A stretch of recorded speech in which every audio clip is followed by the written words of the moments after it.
Mardi 23 mai 2023, mesdames et messieurs, merci de nous être fidèles. Bienvenue à vous dans cette édition d'information. À la une de l'actualité, le procès pour viol présumé Sonko Adji Sarr. Les avocats de la défense, après avoir boudé la salle d'audience ce matin, ils dénoncent des vices de forme et estiment que leur client ne peut pas être condamné. Le ministère de la microfinance et de l'économie sociale et solidaire signe une convention de partenariat avec l'ARTES. Cette convention devrait, selon le ministre Victorine Ndeye, stimuler le développement social et solidaire. Enfin, éducation nationale, le ministère du tutelle a procédé à la revue annuelle du programme d'amélioration de la qualité et de la transparence. Des efforts ont été fournis par les différents services de l'éducation. Voilà pour le sommaire. Le développement, c'est dans un instant. Mesdames et messieurs, bonsoir. Le procès pour viol incriminant le patron de PASTEF, Ousmane Sonko, retient tout un pays. Ce matin, le pôle d'avocats de la défense a boudé la salle d'audience au motif qu'il y aurait vice de forme dans le dossier. Nous suivons Mas Sornakan, avocat de la défense. En matière criminelle, personne ne doit être jugé sans assistance d'un avocat. C'est ce que la loi prévoit. Pour ce qui concerne notre client,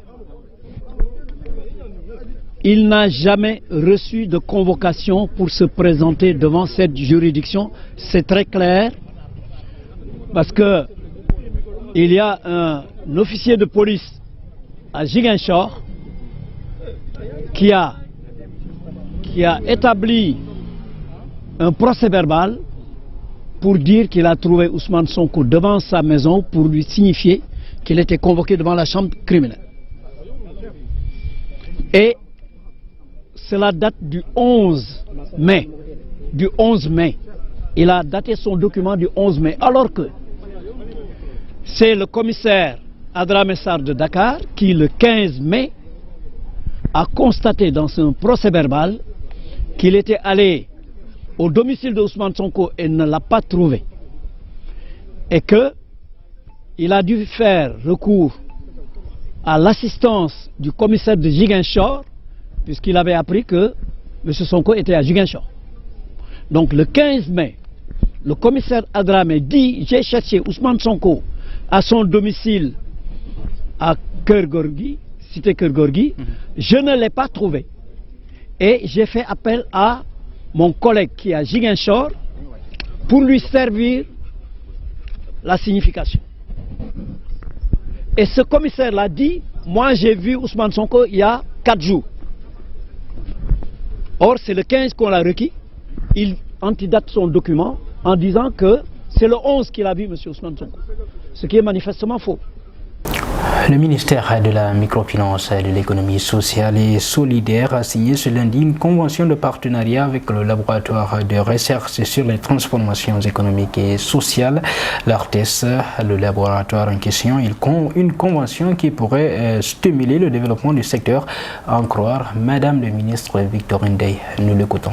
Quelques jours après la tenue à Dakar du Forum mondial de l'économie sociale et solidaire, permettez-moi tout d'abord d'exprimer ma gratitude envers l'USAID et son programme Feed the Future et le LARTES pour l'accompagnement et la détermination à promouvoir et soutenir l'ESS dans notre cher pays.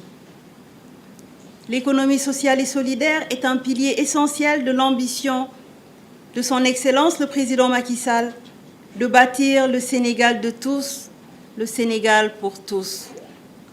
Elle représente une approche novatrice qui place l'humain au cœur de nos préoccupations.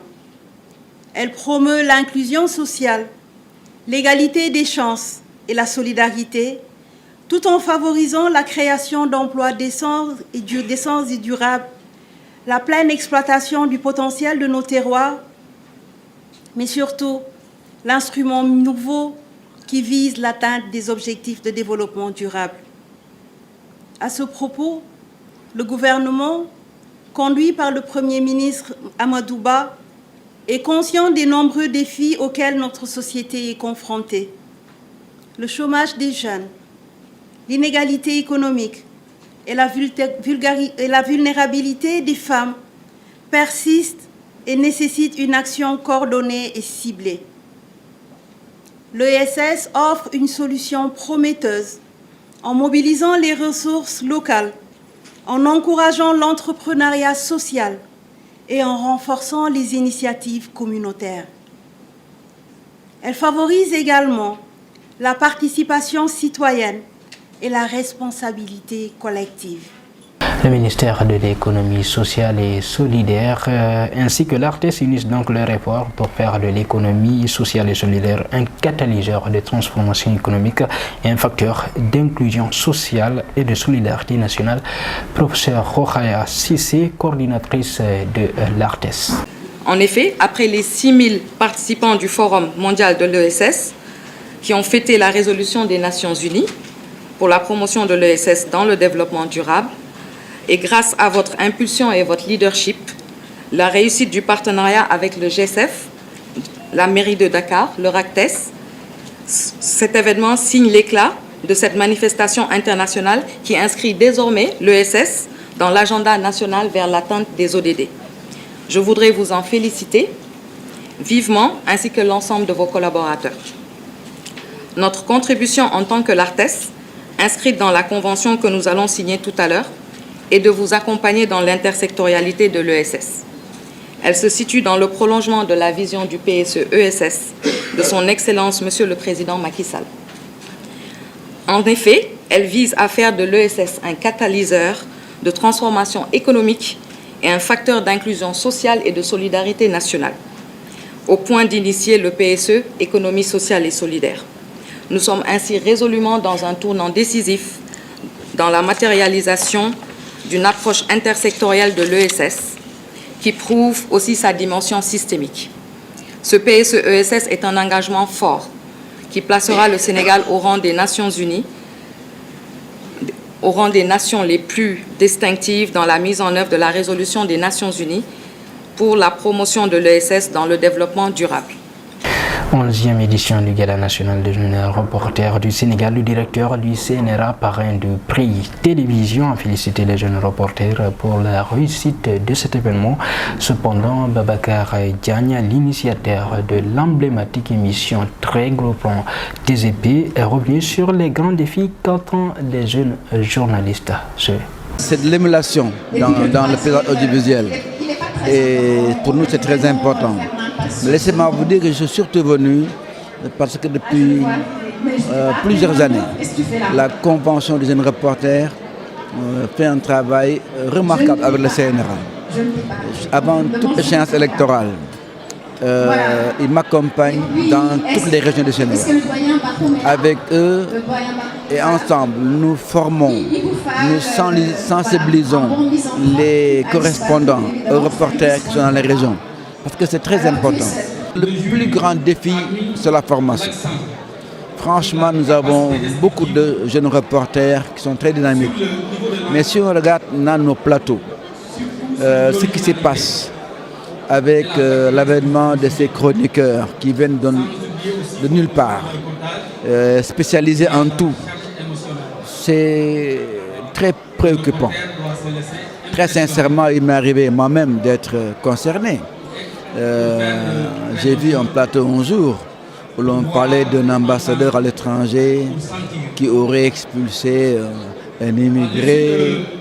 Et dans le plateau, on disait que cet ambassadeur avait envoyé la CIA ou le FBI et qu'au retour, ICE avait dit à cet immigré qu'il pouvait retourner un tissu de contre-vérité. La différence entre CIA et FBI n'était pas dit. Le vrai rôle de ICE n'était pas dit. Et c'est comme ça qu'on manipule des gens.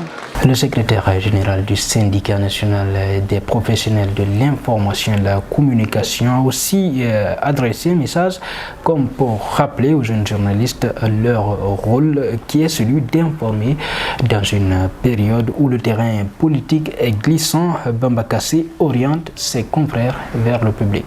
Mamles Camara disait, les hommes politiques ne peuvent être fréquentés par les journalistes mais ils ne doivent pas être leurs amis. Parce que cela pousserait les journalistes à être dans la partisanerie. Et quand vous êtes dans la partisanerie, vous trahissez votre serment. Votre serment, en tant que journaliste, c'est de travailler pour le public. Le public, il est divers. Dans le public, il y a des gens qui votent, il y a des gens qui ne votent pas. Parmi les gens qui votent, il y a des gens qui sont des abstentionnistes, il y a des gens qui sont des militants, il y a des gens qui votent pour le pouvoir, d'autres qui votent pour l'opposition. Parmi le pouvoir, il y a des gens qui votent pour certains du pouvoir ou pour certains de l'opposition. Vous voyez, donc il ne faut pas qu'il y ait cette sorte de collusion entre la presse et les acteurs politiques. C'est ça le plus grand danger. L'autre danger, c'est qu'aujourd'hui, comme vous le dites, effectivement, nous sommes dans un contexte assez difficile et donc les journalistes doivent faire preuve d'une plus grande solidarité entre eux. L'éducation à présent, présidée par son secrétaire général, le ministère de l'Éducation nationale a procédé ce lundi à la revue annuelle du programme d'amélioration de la qualité, de l'équité et de la transparence. En présence des différents services chargés de l'éducation nationale, le directeur de l'enseignement moyen secondaire général revient sur les efforts fournis par les acteurs de son département. Un sentiment de satisfaction, parce que si nous interrogeons nos indicateurs, pour la plupart des indicateurs, nous sommes vraiment au vert. Et là, on le doit vraiment à une mobilisation de tous les acteurs. Et quand je dis mobilisation de tous les acteurs, c'est au niveau central et au niveau déconcentré, naturellement avec l'accompagnement à des autorités, je vous dis le secrétaire général, le cabinet et l'ensemble des directeurs et chefs de service. Pour les forces, il n'y a pas de secret. Il n'y a pas de secret.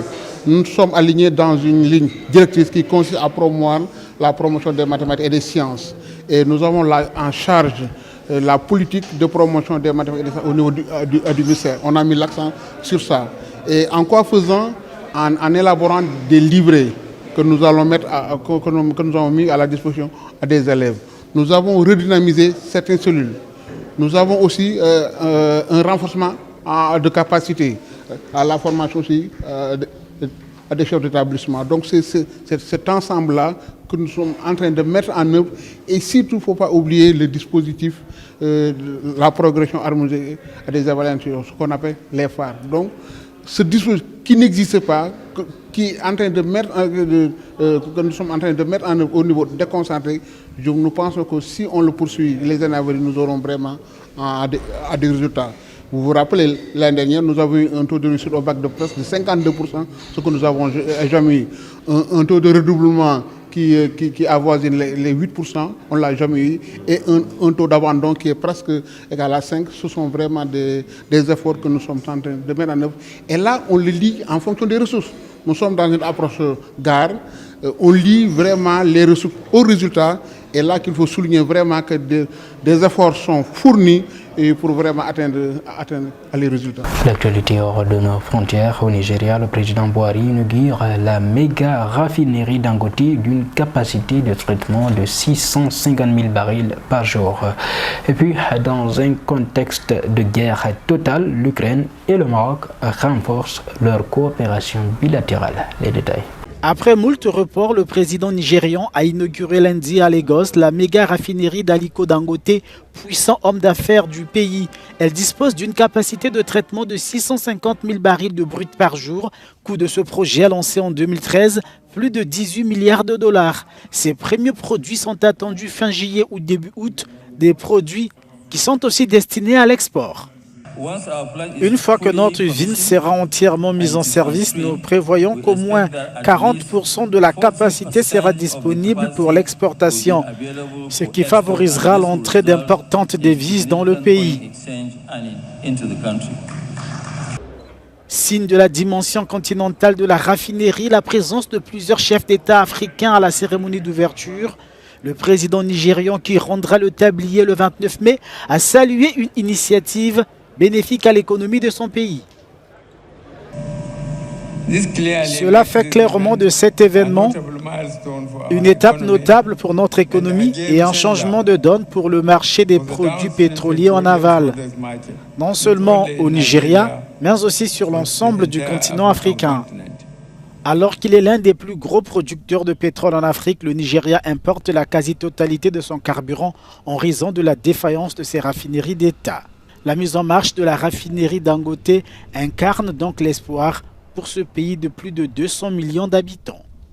Le ministre marocain des Affaires étrangères, Nasser Bourita, a reçu son homologue ukrainien Dmytro Kuleba ce lundi à Rabat. Les deux dirigeants se sont entretenus dans le cadre du renforcement de la coopération bilatérale dans le contexte de la guerre en Ukraine en cours. M. Bourita a réitéré la position du Maroc au sujet de ce conflit. Vu les conséquences de cette guerre et ses répercussions économiques sur un groupe de pays, dont le Royaume du Maroc, le Maroc a de bonnes relations avec la Russie ainsi qu'avec l'Ukraine. Et le pays milite dans le cadre d'une solution pacifique à ce problème. Et dans ce cadre, le Maroc salue toutes les initiatives visant à trouver une solution pacifique. L'intégrité territoriale et la sécurité régionale ont été les principaux sujets de discussion. M. Kuleba a notamment exprimé son soutien aux efforts de l'envoyé personnel du secrétaire général des Nations Unies pour le Sahara occidental. Pour nous, en Ukraine, l'intégrité territoriale est un concept absolument sacré. C'est pourquoi l'une des questions dont nous avons discuté était la résolution de la question du Sahara. Nous comprenons que c'est essentiel pour la sécurité et la paix régionale.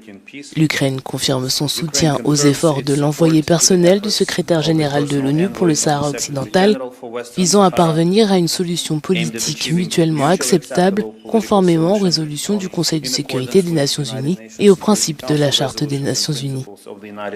Et nous considérons avec intérêt le plan d'autonomie du Maroc comme une base sérieuse et crédible pour la résolution réussie du différend du Sahara. Les deux dirigeants ont signé un mémorandum d'entente et de coopération entre leurs académies diplomatiques visant à approfondir la compréhension qu'ont les diplomates des politiques étrangères de l'autre pays, en particulier en ce qui concerne l'Afrique. Sport à présent pour refermer cette édition d'information. Coupe de la Ligue sénégalaise de football professionnel a effectué le tirage des demi-finales ce mardi.